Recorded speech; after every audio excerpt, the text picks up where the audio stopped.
Vous devez sûrement vous dire, Tokyo en 10 jours, c'est impossible, vraiment, on peut pas. Eh bien, aujourd'hui dans cette vidéo, je vais tout faire pour vous prouver que si. Je veux prouver à toutes ces personnes qui disent qu'aller à Tokyo pour 2 semaines ou moins, ça sert à rien. J'ai entendu beaucoup trop de fois, non mais le Japon ça me tente bien, Tokyo ça me tente, j'ai vraiment envie d'y aller. Mais si j'y vais, c'est 3 mois, si j'y vais, c'est au moins 1 mois, 2 mois, machin. Mais en fait, si vous voulez y aller que 2 ou 3 semaines, mais vous pouvez. Là, vraiment, en 10 jours, j'ai fait le tour de Tokyo. Je vais vous le montrer. Et si vous partez 3 semaines, bah, il vous resterait une vingtaine de jours ou 10 jours, enfin voilà, selon le temps, pour faire autre chose là-bas. Donc vous allez voir dans cette petite série de vidéos qu'en fait, eh bien, vous vous trompez depuis le début.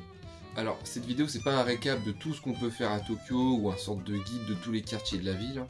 C'est plus une vidéo pour vous faire voyager, pour vraiment vous montrer Tokyo, pour vous donner envie pour ceux qui n'ont pas encore décidé s'ils voulaient y aller ou pas.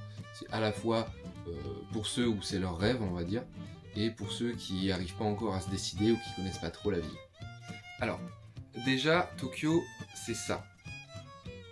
On zoome un peu. On zoome un peu plus. Voilà, ça, c'est Tokyo. Vous voyez, une méga ville, mais on s'en rend pas compte sur le moment, en fait.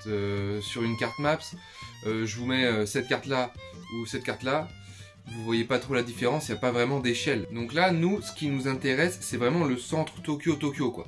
Pas vraiment l'agglo, parce que si on prend l'agglo, enfin, en nombre d'habitants, c'est démentiel. Je vais vous donner quelques chiffres pour que vous vous rendiez un peu compte de la grandeur de la ville, pour vraiment que vous puissiez juger vraiment tout ce qu'il y a à faire et les déplacements en fait qu'il y a à prendre en compte pour ce voyage-là. Donc déjà la base, hein, Tokyo, c'est la capitale du Japon. En habitants, on est sur 14 millions. Dans la ville, pas à l'agglo, la ville. On est sur 14 millions d'habitants. Donc c'est plus que la Belgique, c'est plus que la Suisse.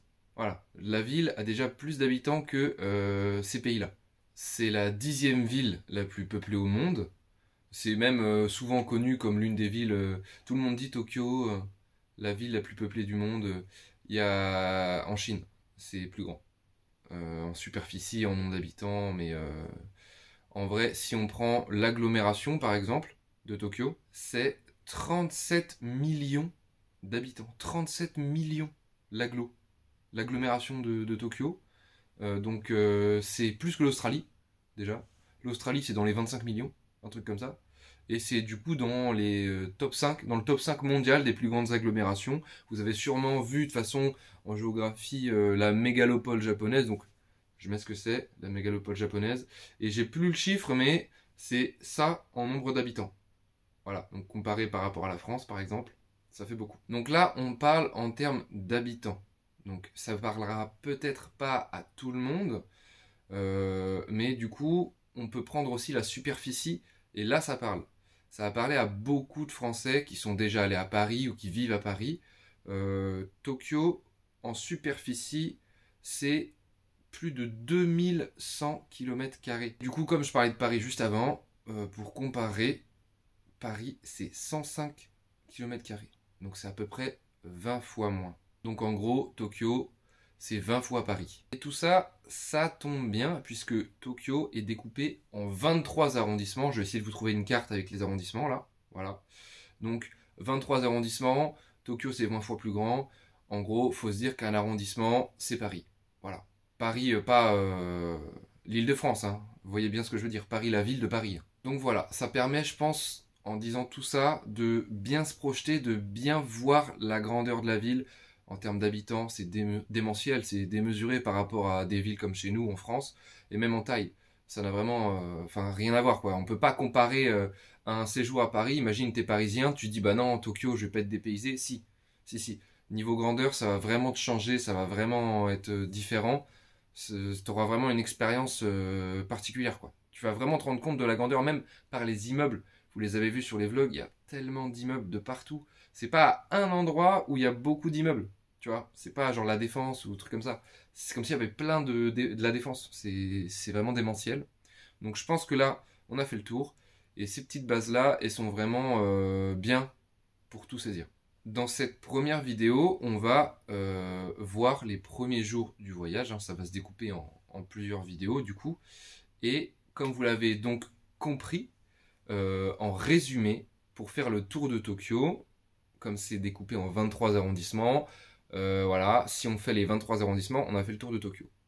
Si vous voulez faire en rapide, on va dire que c'est ça. Moi-même, j'ai fait les 23, mais avec la personne qui m'accompagnait, du coup, pendant ces 10 jours, on n'a pas fait les 23, on a fait les plus grands... Enfin, il y en a beaucoup de très éminents que vous allez voir.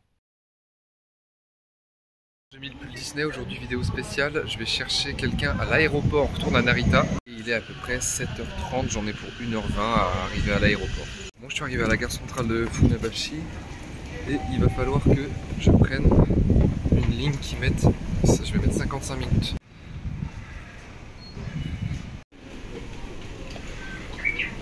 Bon, c'est bon, on est dans l'aéroport, terminal 1, donc maintenant il faut retrouver le colis. Mais vas-y, là, du coup il a pas de carte SIM, rien. C'est galère et l'avion est arrivé en avance, donc est-ce qu'il est vraiment arrivé ou pas, tu vois? C'est un peu un suspense. Alors là, vous avez vu que je venais de récupérer mon colis, je venais de récupérer la personne qui m'accompagnait, qui est mon père hein, d'ailleurs, je ne l'ai pas dit depuis le début, mais c'est mon père qui m'a rejoint. Donc c'est une bonne expérience, je pense, de pouvoir faire à la fois du tourisme et ensuite faire visiter. Là, ça confirme que la ville, là, elle est dans ma poche. Je peux y retourner demain et il n'y a pas de problème. Tout le long de la vidéo, bien sûr, je vais mettre des cartes pour vous montrer tous les trajets qu'on fait à chaque fois pour pouvoir vous inspirer et voir, se rendre compte de l'organisation en fait. Parce que vous allez voir que par exemple, là, pas pour le premier jour parce que c'était un peu, il venait d'arriver, mais vous allez voir qu'on n'a pas chômé.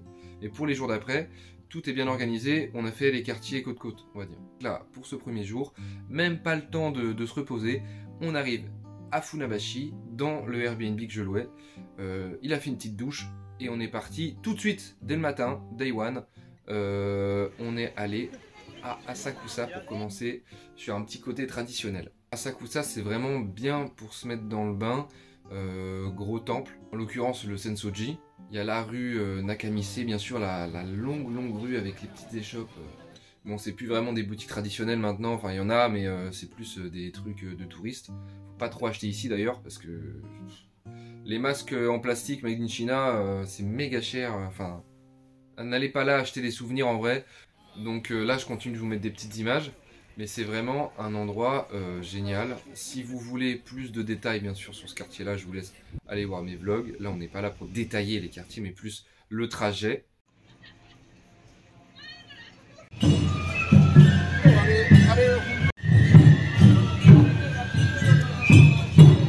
Ensuite, ce qu'on a fait, c'est qu'on a déjà mangé, bien sûr.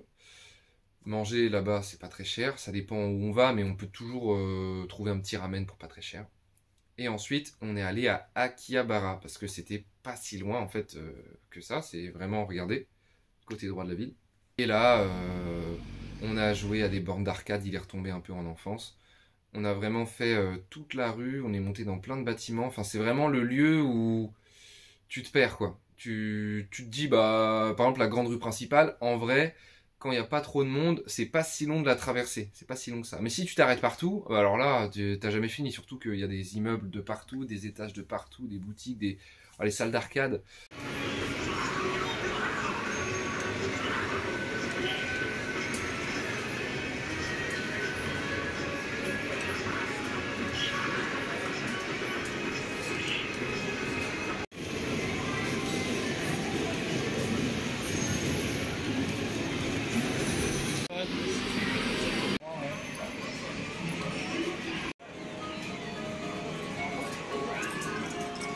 Voilà pour la première journée, c'est vraiment pas mal. On a fait le cliché entre tradition et modernité en un jour. Voilà, premier jour, c'est ce que je voulais faire, contraster les deux, qui puissent vraiment voir l'étendue de la ville.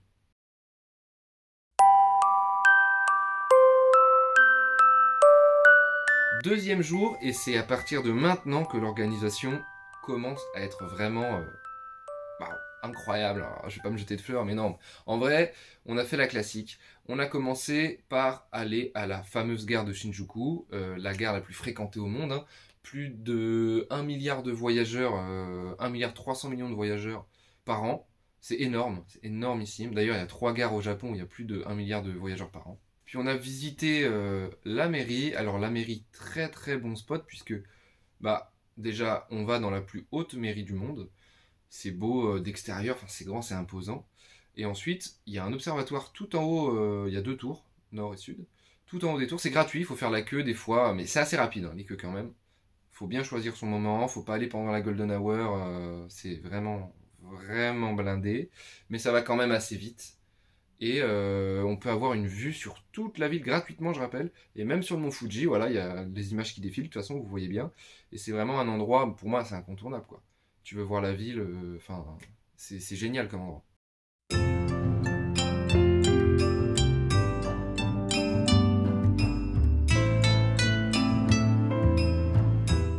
Shinjuku, bah voilà, on a vu des voitures.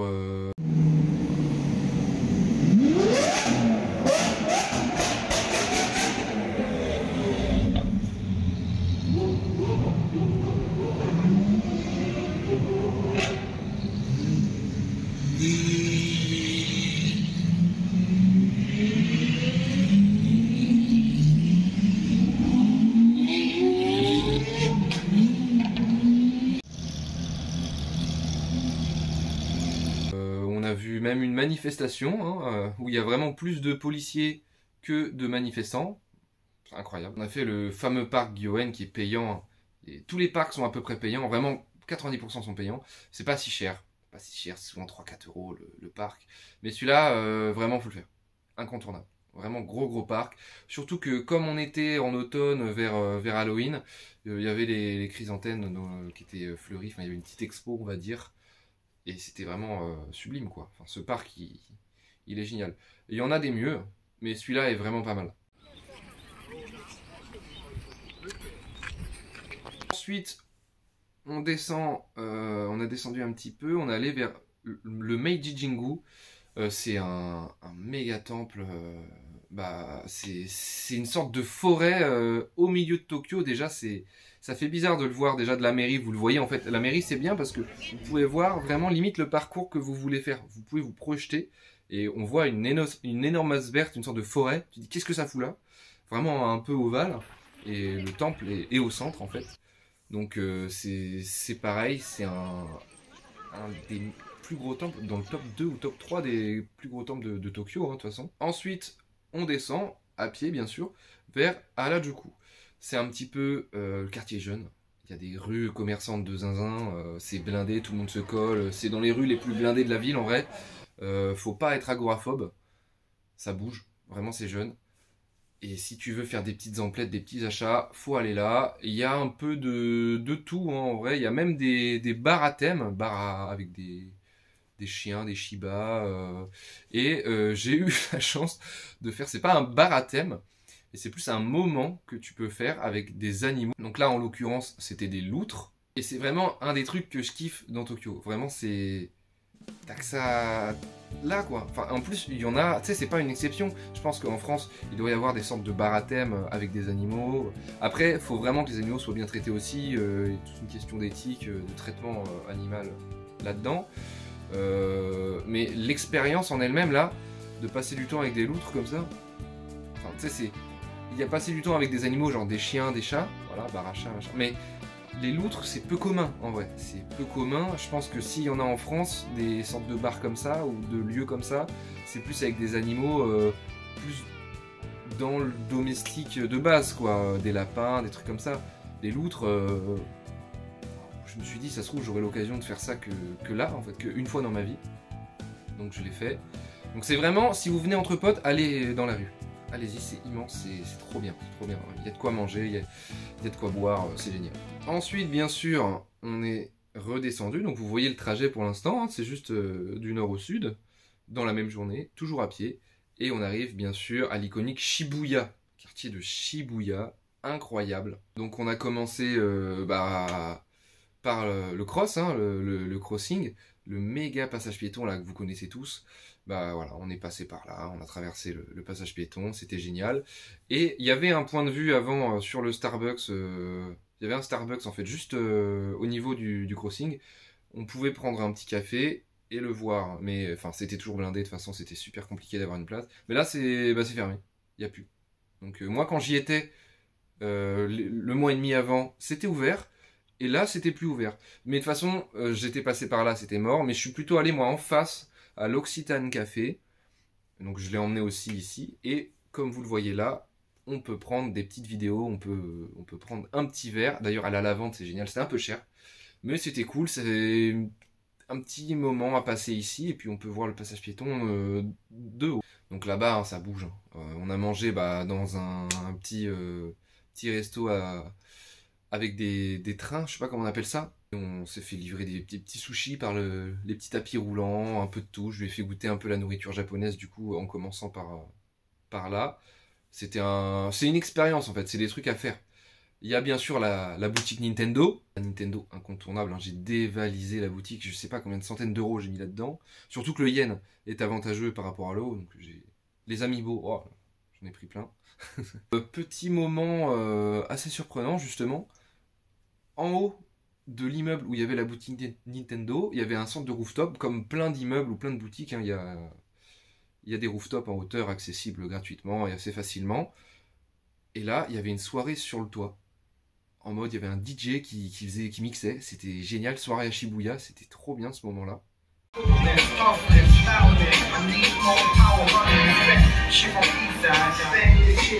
Il y a aussi pas mal de toilettes publiques dans la ville, hein. Ça je l'ai pas dit, mais il y en a pas mal. Donc on a pu expérimenter les toilettes japonaises. Enfin, pour ma part c'était déjà bon, mais lui il a pu tester. Donc c'est une expérience aussi, hein. C'est pas mal. Et le soir en rentrant, bien sûr, petit ramen. Voilà, on s'est régalé, on s'est pété le bide. Donc voilà, pour la deuxième journée. Je pense que celle-ci, c'était une des plus chargées. Parce qu'on a fait Shinjuku, Harajuku, Shibuya. On a vraiment fait beaucoup de quartiers, beaucoup d'endroits, sur toute une journée. Donc bien sûr, hein, je ne l'ai pas précisé, mais ça paraît évident, il faut se lever tôt et rentrer tard. Voilà, faut pas se lever à midi. Alors tu te lèves à 8-9 heures et tu rentres à 22-23 heures, quoi. C'était des journées, c'était comme ça. On partait maximum, max, hein, à 10 heures, c'était souvent avant. Et on rentrait des fois à minuit passé. Mais on profitait à fond du voyage, quoi. Et puis, quand tu connais pas enfin, c'est tellement atypique comme endroit, rien ne se ressemble en fait. Chaque quartier a une identité. Chaque quartier est différent. C'est pas la ville se ressemble en fait. Tu vas à Shibuya, tu le sais. Tu vois. Tu vas à Asakusa, tu le sais.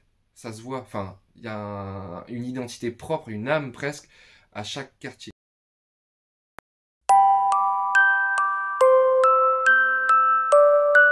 Ensuite, troisième jour, alors là, j'ai fait un peu jouer mon expérience. Lors de mon premier mois, premier Airbnb, j'étais à Ino, genre à Takahata, la station c'était Takahata Fudo, même la station de train, je me rappelle. Et bah, je l'ai fait sortir du Grand Tokyo, on va dire, pour l'emmener un peu en périphérie, donc justement à Ino, la carte s'affiche toujours, voilà. Et je lui ai montré un peu le côté traditionnel, pareil qu'à Asakusa, mais là où il n'y avait pas de touristes. Il n'y avait que nous en étrangers, on va dire. Et même les Japonais, il y avait très peu de monde. C'était vraiment un moment de... Tu te ressources, quoi. Un moment de... Ouais, c'était, j'allais dire presque religieux, mais oui, religieux. On a pu assister à des petites cérémonies.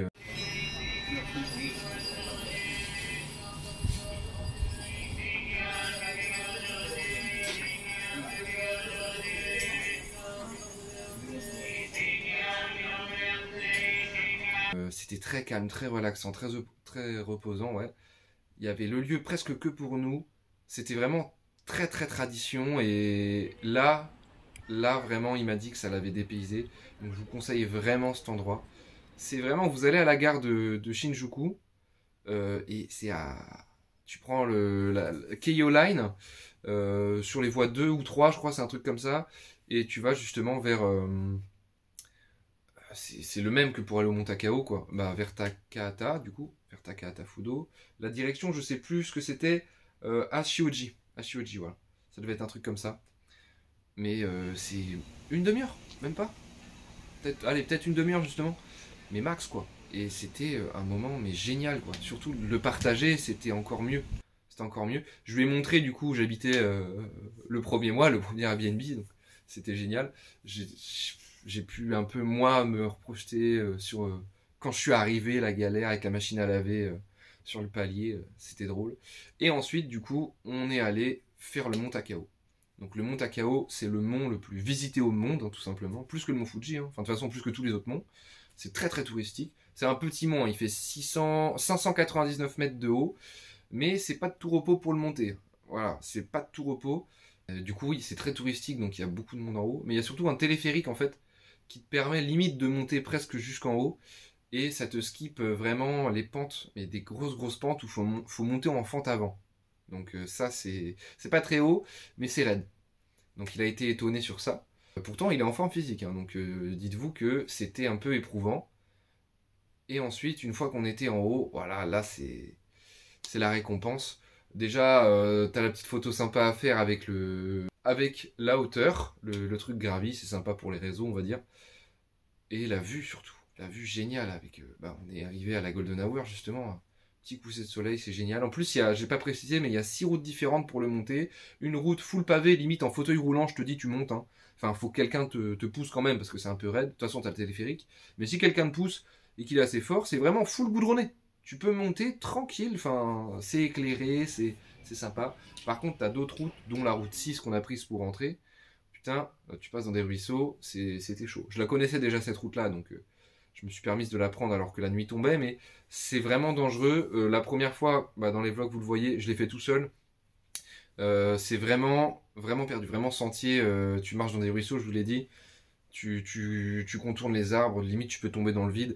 Faut vraiment se méfier, j'étais complètement con de faire ça tout seul. Là, comme je l'avais déjà fait, là la nuit tombait aussi un peu, comme on était en haut à la Golden Hour. C'est ça qui est chiant en fait. Quand tu veux prendre des belles photos en montagne, en hauteur, tu vas pour le coucher de soleil. Sauf que tu prends tes belles photos et tout, tu profites un peu du moment aussi quand même, c'est sympa à voir hein, et à vivre. Mais pour redescendre, putain c'est toujours pareil quoi, la nuit tombe, du coup c'est chiant, enfin, le mieux c'est de venir à ces moments-là.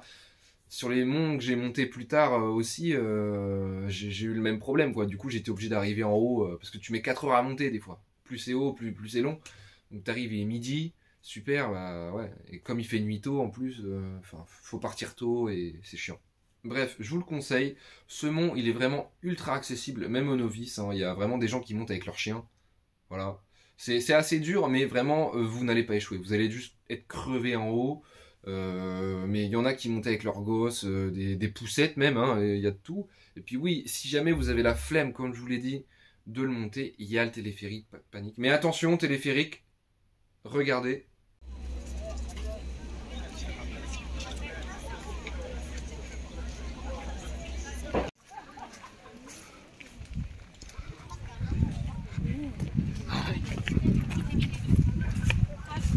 Ne venez pas en automne quoi les gars. C'est sport. Hein. Oh, ça veut jusqu'où?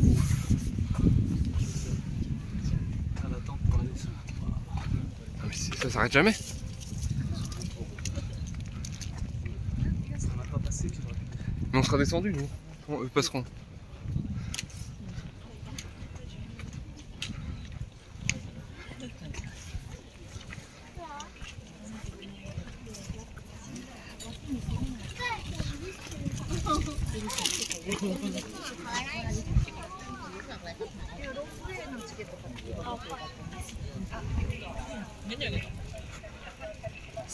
Là c'était la queue pour redescendre, sachant que, attention aussi, il y a des horaires d'ouverture et de fermeture du téléphérique. Hein. Donc si vous vous dites « Oh, Golden Hour, je reste posé, j'attends que la nuit tombe, de toute façon, on s'en fout, il y a le téléphérique », faites gaffe parce qu'il peut fermer. Et puis il y a vraiment une queue démentielle. Hein. Il y a une queue démentielle. Et puis pour s'hydrater, rassurez-vous, il y a des distributeurs de boissons, même à la montagne. Hein. Même au sommet du mont Fuji d'ailleurs, il y en a. Hein. Mais plus tu montes, plus c'est cher. Il y a même un petit village en hauteur. C'est pas mal. C'est pas mal du tout le mont Takao. Je vous le recommande vivement.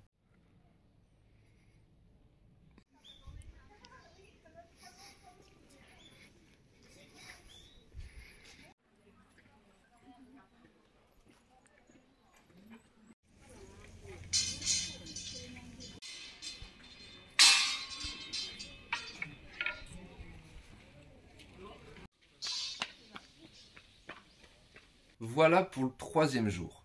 Donc ensuite, 4e jour, pareil, cette journée-là, le 4e, vraiment très très chargée. Celle-ci, vous allez le voir.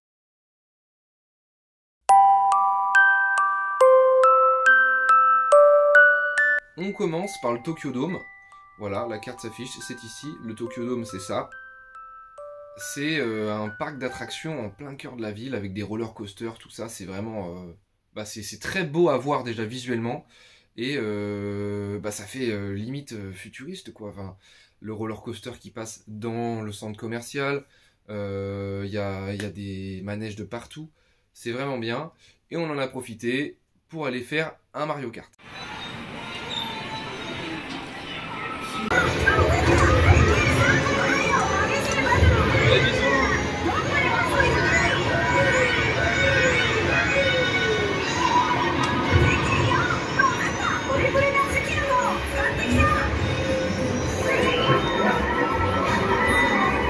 Tant qu'à faire, ensuite on a enchaîné, on a fait un petit Jurassic Park.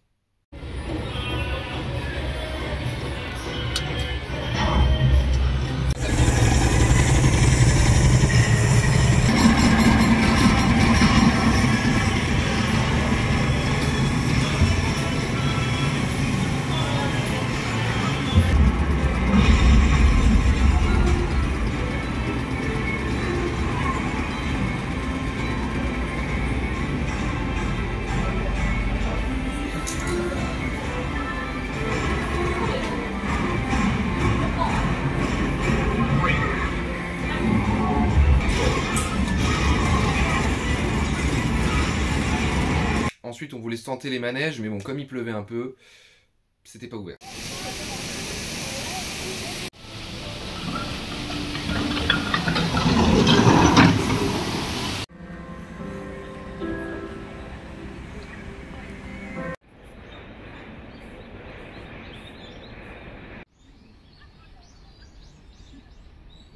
Ensuite, on reprend le même train, même ligne de train, hop, et on arrive à la tour de Tokyo. On va vers un temple vraiment sympa, le Zojoji Temple. C'était vraiment un moment particulier parce qu'il y avait vraiment beaucoup de corbeaux. Et c'est à partir de ce moment-là où il y a eu une sorte de fil rouge pendant les 10 jours. Il y avait des corbeaux qui nous suivaient limite de partout en mode signe divin. C'est presque mystique, quoi. Genre, à chaque fois où on allait quelque part après, il y avait beaucoup de corbeaux.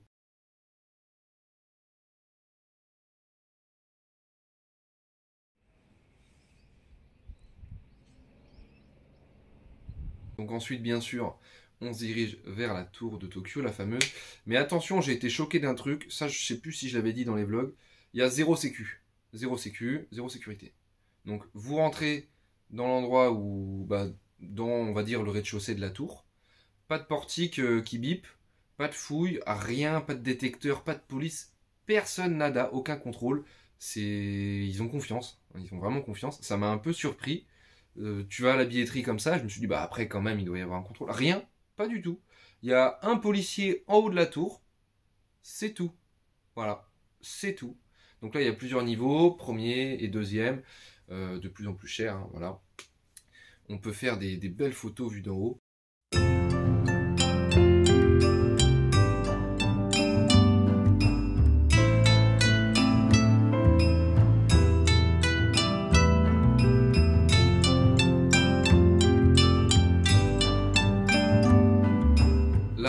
On peut voir une tour en travaux qui est maintenant terminée, qui est d'ailleurs, je crois, le plus grand centre commercial du monde.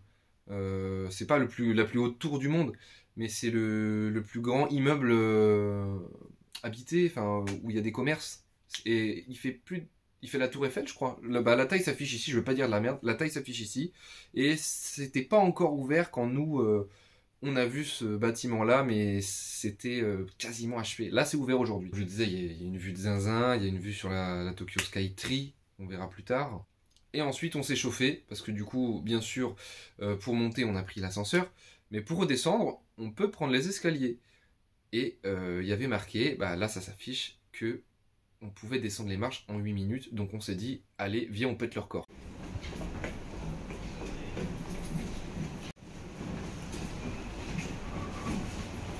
Bon là il m'a dépassé, mais en même temps j'étais en train de filmer, j'ai le téléphone dans la main, un peu galère.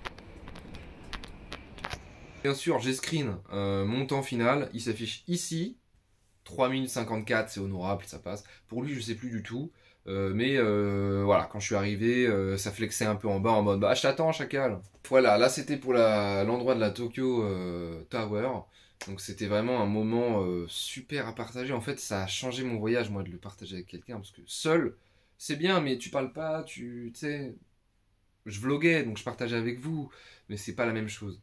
Donc je vous conseille limite, en fait, allez-y tout seul si vous voulez habiter, faire une expérience, je sais pas, mais si vous voulez voyager pour partager des trucs, bah, allez-y avec quelqu'un, quoi. Ensuite, on descend et on va sur Odaiba, une île full artificielle. Chaque endroit c'est construit par l'homme, donc le concept, bah, c'est un peu génial. Enfin, génial. C'est une île artificielle, quoi. Moi, ça m'a fait kiffer d'y aller. Donc, pour y aller, on prend une compagnie de train et ce train passe par le Rainbow Bridge. Le Rainbow Bridge, c'est ça. C'est un pont mythique, limite, quand on est sur l'île. En fait, quand on le voit, il est illuminé, il est très très beau. Enfin, il est génial, il est imposant surtout. Et passer dessus, c'est vraiment un truc à faire. Donc là-bas, il y a une plage artificielle.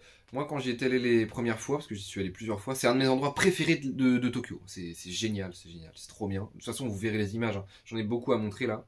Mais c'est un truc, c'est féerique, c'est magique, surtout de nuit quand tout s'illumine et tout.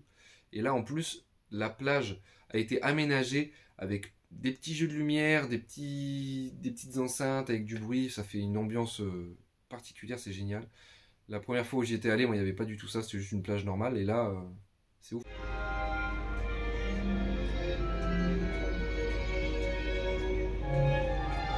Par contre, il y a plein d'endroits, alors ça c'est un truc, je comprends pas. Dans Tokyo, il y a plein d'endroits, mais c'est incroyable. Vraiment, Odaiba, c'est génial, hein. Personne te dira, oh c'est moche. Enfin, c'est vraiment un truc, c'est ouf, c'est extraordinaire. Et c'est toujours vide, il n'y a jamais personne. Même dans le magasin, là, Aqua City, le grand centre commercial immense, il n'y a jamais personne. Enfin, c'est pas désert, mais ça devrait être blindé un lieu comme ça, normalement, je comprends pas. C'est incroyable. Et puis, il y a tellement de population à Tokyo, surtout. Il y a tellement de monde. Ça devrait être blindé, c'est le genre de lieu où tu fais des dates en fait, tu vas voir tes potes, il y a même Sega Police, Joy Police, voilà, c'est une sorte de parc d'attractions en intérieur, il y a même une attraction l'attaque des titans, enfin c'est génial. Donc voilà, comme je le disais, c'est une île de loisirs, vraiment pour le loisir, tout est bien pensé, parce que tout est construit par l'homme de toute façon, et c'est là où il y a une salle d'arcade un peu rétro, des années 80, comme si ça n'avait pas bougé, même ça se voit dans le bâtiment, le lieu de l'intérieur. Je vous mets des images.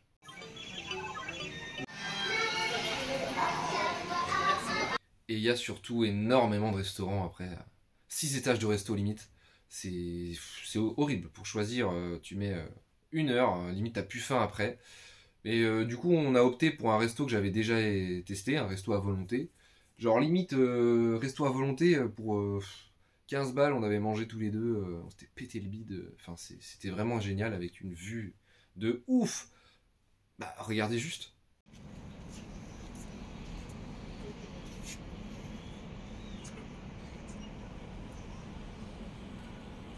Et vraiment le repas, enfin c'est pas 100 € le repas, hein, c'est vraiment 15 balles à 2 quoi. Bref, voilà pour le 4e jour, et la vidéo s'arrête ici parce que sinon ça va être indigeste, ça va être trop long. Je vous l'ai dit, il y a des heures de rush, donc je pense que je vais découper ça en plusieurs vidéos d'à peu près une demi-heure, on va dire. Ça va être mieux pour vous en vrai, parce que sinon ça va être regardable. Donc même pour moi, pour monter, ça va être beaucoup plus simple.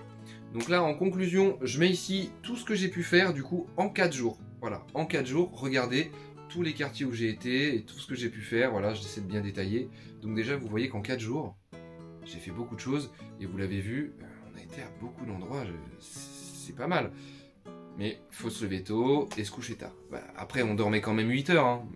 Mais tu rentres, tu dors quoi. C'est pour ça qu'il n'y avait plus de vlog d'ailleurs à ce moment-là. Je remets la carte avec tous les tracés, du coup, tout ce qu'on a fait. Et voilà, je pense que c'est le bon moment pour conclure. Et tout ça pour vous dire, toute cette vidéo, que Tokyo en 10 jours, c'est possible. Foncez-y. Allez, j'espère vous avoir fait voyager un peu et rêver. Et surtout, vous avoir prouvé que vraiment, même avec peu de temps, on peut y aller et on peut le faire. Allez, salut les gars.